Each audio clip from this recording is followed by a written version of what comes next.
Magandang araw sa inyo mga kaibigan. Itong ating almusalita sa araw na ito. Ang ebanghelyo natin ay John 16:12-15. Sabi ni Jesus sa ebanghelyo, I still have many things to tell you, but you cannot bear them now. When He, the Spirit of truth, comes, He will guide you into the whole truth. Marami pang dapat matutunan. Marami pang ipapakita, ire-reveal ng Panginoon sa iyo tungkol sa buhay mo.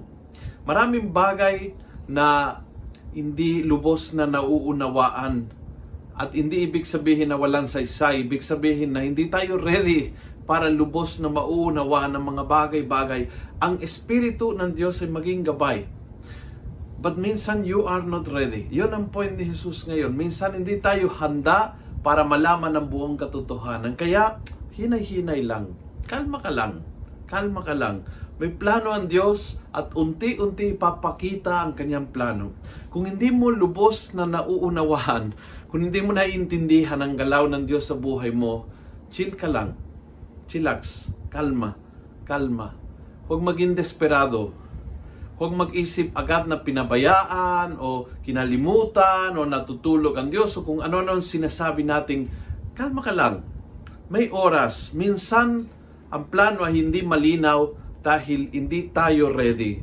Tayo ang hindi handa para lubos na mauunawaan. At ang Espiritu Santo ay parang teacher na unti-unti ginagabay tungo sa ganap na katotohanan.